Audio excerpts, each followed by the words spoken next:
Hello and welcome. My name is Jeffrey Kennedy, and welcome back to another episode of Elliott Wave Junctures. With respect to my career, I've actually been counting waves now for roughly 20 years. I've been here with Elliott Wave International. I actually started back in 1993. Since that time, I've written a dozen, if not 2 dozen, magazine articles, a couple of books, even a couple of ebooks that you can find on Amazon.com. Real cool stuff. I could even put some letters or initials at the end of my name. I'm a member of probably about a half a dozen professional associations. Okay, that's all well and good, but do you need to have that type of experience level on your own to be able to identify high probability trade setups? Point being, do you need to be a professional technician to be able to spot trading opportunities in financial markets? My answer to that question is absolutely not. You can do this on your own very simply with just a few good, well-picked tools. So what we're going to do today is I'm just going to show you a very simple technique that's very powerful when it comes to simply identifying high probability trade setups. And the technique is going to be twofold, or you need two tools. Number one, a moving average, a 20-period simple moving average, and that's what this blue line is. This is simply a 20-period simple moving average of the close.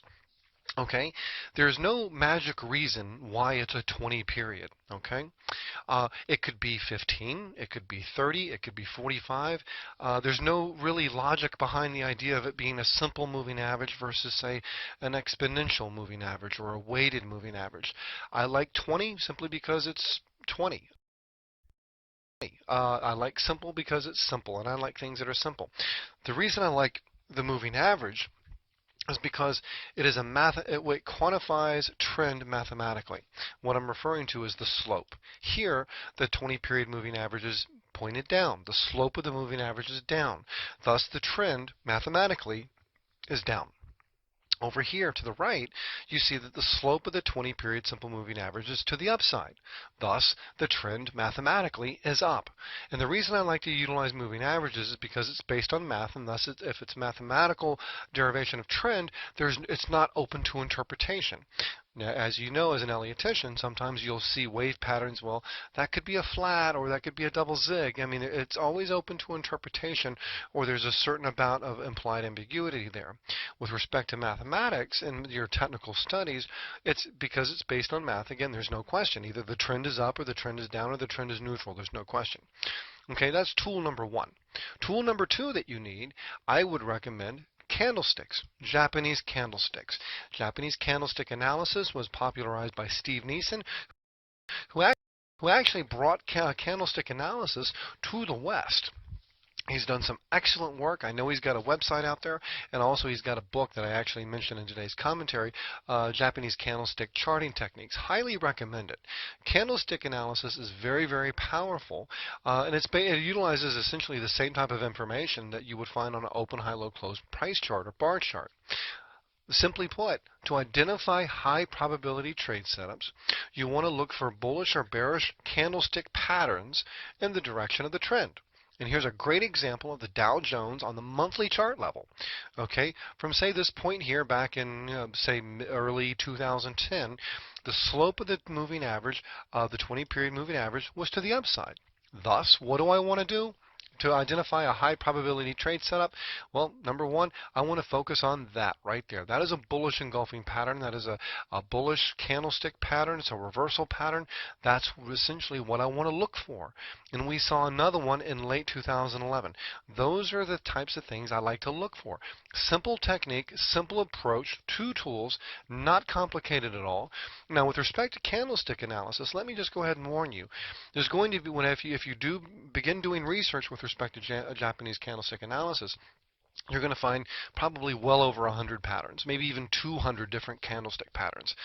3 white soldiers, 3 black crows, morning stars, evening stars, hammers, and whatnot. Okay. Well, with respect to trading, I really only focus on maybe 4, 5, or 6. Actually, maybe even just two or three. Like for example, bullish engulfing patterns are very powerful. Evening stars, for example, this is an evening star pattern here. It's a reversal pattern. It is comprised of three candlesticks. But let me continue here. Okay, that was the monthly price chart of the Dow Jones, an index. Well, here we have McDonald's Corporation. This is the weekly chart level. And again, what you can see here from say roughly April of 2011 into the end of the year, the trend mathematically was up as defined by the 20-period simple moving average. Again, not open to interpretation. The slope is up, the trend is up. That being the case, I now want to focus primarily my attention when I'm looking for these high probability trade setups is to focus on the bullish type reversal patterns. And here is a good example of one right here. With respect to a bullish engulfing pattern, we had McDonald's trading roughly around the 90 mark. It continued higher up to a little bit over 100 here. Again, based on that one pattern, that bullish engulfing pattern. Here was another example of a bullish candlestick pattern, the Morning Star. Here was another opportunity to again trade in the direction of the trend. Let's take a look at the daily level. Okay, and this is a different market. We've looked at an index, we've looked at an individual stock. Now we're going to look at a commodity future. Here the trend is down, as defined again mathematically. It's not open to interpretation. Thus, anybody can do it, and your skill level does not need to be high.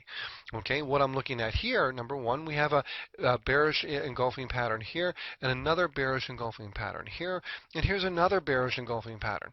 These are your opportunities to rejoin the larger trend to the downside. In this way, by focusing on these bullish or bearish reversal Japanese candlestick reversal patterns in the direction of the trend, this is the simplest, easiest way I know of actually how to identify high probability trade setups on your own without being an expert technician or an expert Elliottician or having 5, 10, or 15 years behind you. It's a very simple approach, and sometimes it's so simple I think it's misleading, and that's why more people do not embrace the approach or the technique.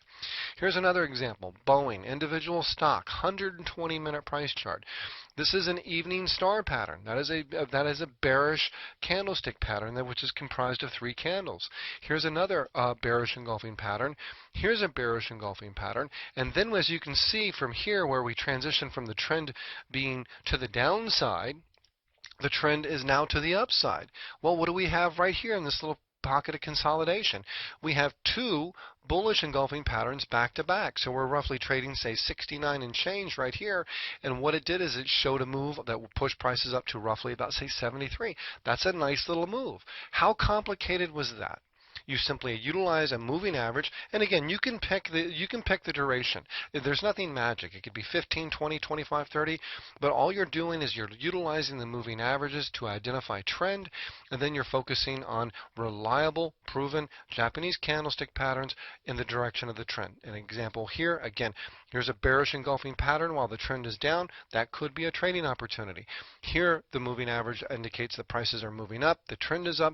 That being the case, I want to focus on bullish candlestick patterns, i.e. I have two bullish engulfing patterns back to back.